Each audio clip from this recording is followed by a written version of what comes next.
وہاں پر مختلف تہذیبوں کے اور مختلف مذہبوں کے ماننے والے اور ان پر عمل کرنے والے لوگ پائے جاتے ہیں.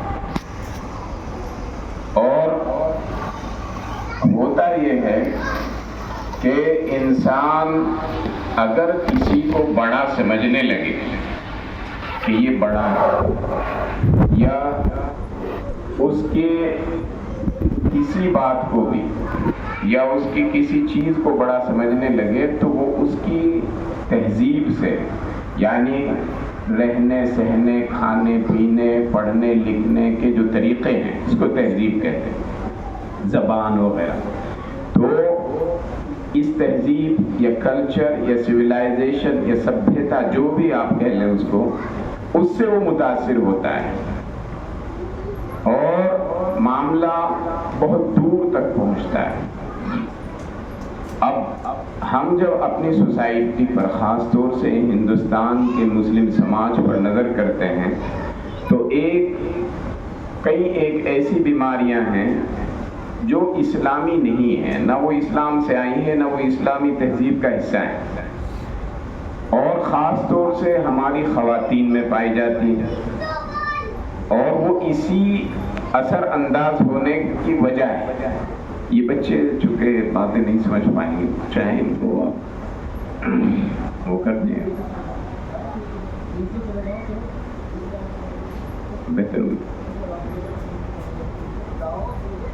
اس میں موٹی موٹی باتیں یہ ہیں کہ ہم لوگ، خاص طور سے ہماری خواتین، اب میں سب کو نہیں کہتا، ہر ایک میں الگ بھی ہوتی ہے اور بہت اللہ والی بھی خواتین ہیں، لیکن جب آپ شادیوں کو دیکھیں، بازاروں کو دیکھیں، تو معلوم ہوتا ہے کہ ہم کہیں نہ کہیں دوسروں کی تہذیب سے متاثر ہیں. میک اپ، فیشن، پردے کا نہ ہونا، اور یہ وہ چیزیں ہیں جو اس کا سب سے بڑا حصہ ہے. اب اگر پوچھا جائے کہ فیشن کیوں کرتے ہیں، میک اپ کیوں کرتے ہیں، تو بظاہر کسی کے پاس کوئی جواب نہیں. کرتے اس لیے ہیں کہ ہم نے کچھ لوگوں کو یہ سمجھ لیا ہے کہ وہ بڑے ہیں اور وہ دیکھیے مالدار ہیں اور وہ ایسے ہیں اور وہ زیادہ تعلیم یافتہ ہیں. مثال کے طور پر یورپ اور امریکہ کے لوگ، گورے انگریز یا یہاں کے کالے انگریز، تو یہ لوگ، ان کی عورتیں ایسے چلتی ہیں تو یہی اچھا ہے، یہی نورم ہے، یہی طریقہ صحیح ہے، اور اسی طریقے پر جو ہے وہ آج کا فیشن یہ ہے، آج کا طریقہ یہ ہے، وہ پرانی چیزیں تھیں.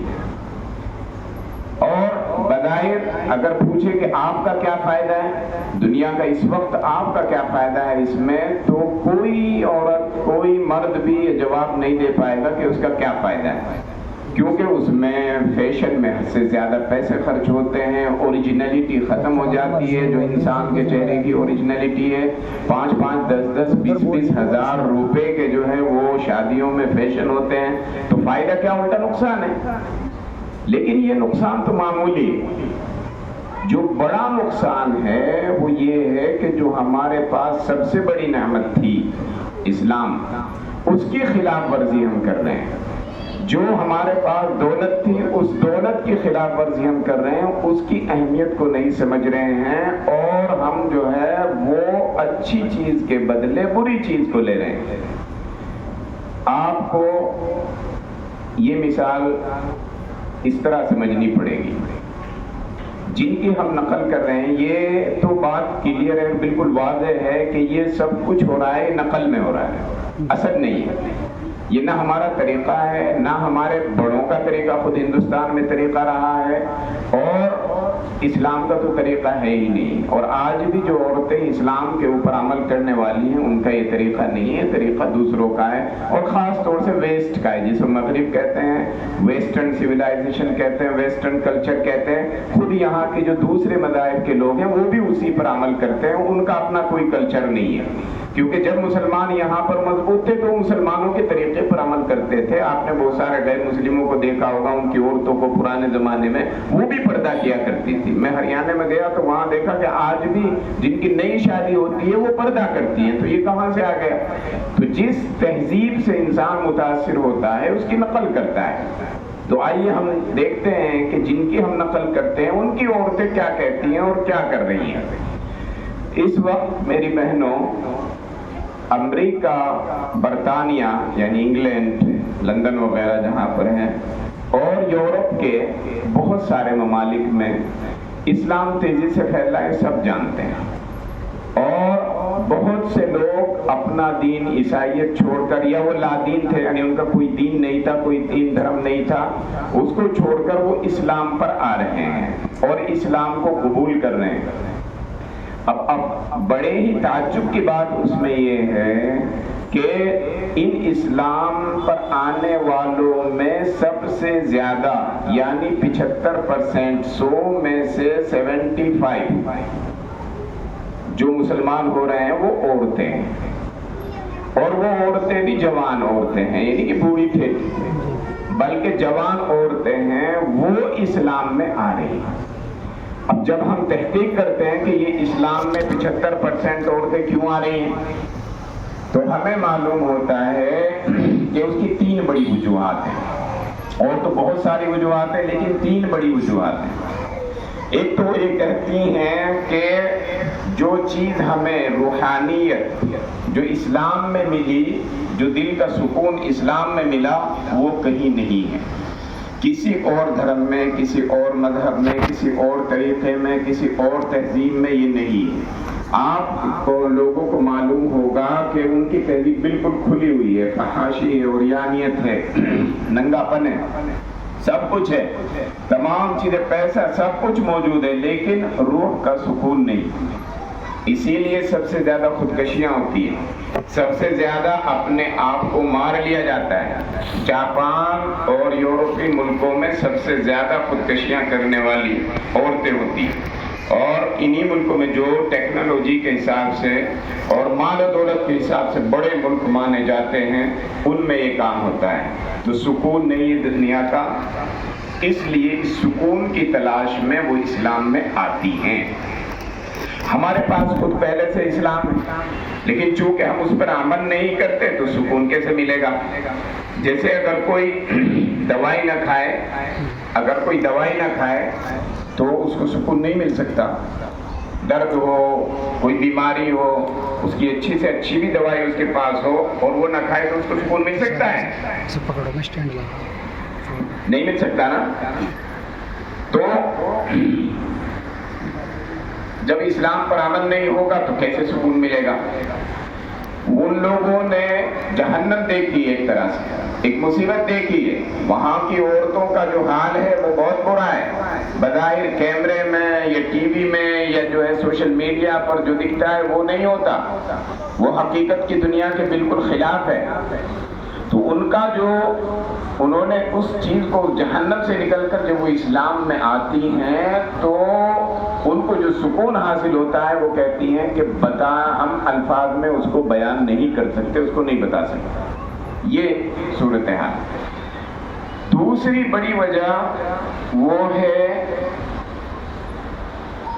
پردہ۔ پردہ جس کو ہم نے ان کی نقل میں چھوڑ دیا ہے یا فیشن والا پردہ بنا لیا ہے عبادت کی جگہ۔ پردہ عورت کے لیے عبادت ہے، اس کی زندگی کو، روحانی زندگی کو سکون بخشتا ہے، اس کو اللہ تبارک و تعالیٰ سے قریب کرتا ہے اور اس کے عزت و آبرو کی حفاظت کرتا ہے۔ تو پردہ ایک بہت ہی عظیم سسٹم ہے مسلمانوں کے پاس، اور یہی وہ قوم ہے جو شرم و حیا رکھنے والی ہے اور ان کے پاس پورا سسٹم ہے۔ تو پردے میں کیا ہوتا ہے؟ پردے میں یہ ہوتا ہے کہ پردے میں عورت رہ کر اپنے اس کی جو اہمیت ہوتی ہے وہ اس کے دماغ کی وجہ سے ہوتی ہے، اس کی عقل کی وجہ سے ہوتی ہے، اس کے علم کی وجہ سے ہوتی ہے، اس کے اخلاق کی وجہ سے ہوتی ہے۔ تو جو ایک انسان کا اصل جوہر ہے، جو انسان کو اصل جس کی وجہ سے اہمیت ملنی چاہیے اس کی وجہ سے اہمیت ملتی ہے، تو اس کو خوشی بھی محسوس ہوتی ہے اور اس کی زندگی کا مقصد بھی پورا ہوتا ہے۔ لیکن اگر عورت کو اہمیت اس کے جسم کی وجہ سے دی جائے، اس کی ظاہری شکل و صورت کی وجہ سے دی جائے، تو یہ اس کے لیے ایک زہر ہے، اور وہ عورتیں جو اس کو بھگت چکی ہیں، جو اس زہر کو کھا چکی ہیں، وہ سمجھتی ہیں کہ یہ کتنا خطرناک ہے اور کتنا زیادہ ان کو اس سے پریشانی ہے اور ان کی زندگی کیسے جہنم بن چکی ہے۔ تو وہ یہ کہتی ہیں کہ ہم اسلام میں اس لیے آ رہے ہیں کہ یہاں پر عورت کی عزت عورت ہونے کی وجہ سے کی جاتی ہے، اس کی عزت اس کے علم کی وجہ سے کی جاتی ہے، اس کی عقل کی وجہ سے کی جاتی ہے، اس کی روح کی وجہ سے کی جاتی ہے، اس کے اخلاق کی وجہ سے کی جاتی ہے، اس کی ڈیمانڈ اس کے جسم کی وجہ سے نہیں ہے۔ اور جتنا یہ فیشن اور جتنی ظاہری چیزیں اور ٹیپ ٹاپ اور جو آج کل کا جتنا مسئلہ ہمارے سامنے کھڑا ہے، یہ صرف ظاہر کو بنانے کے لیے ہے، ایک ایسی چیز کو، ایسی حقیقت کو چھپانے کے لیے جو نہیں ہے۔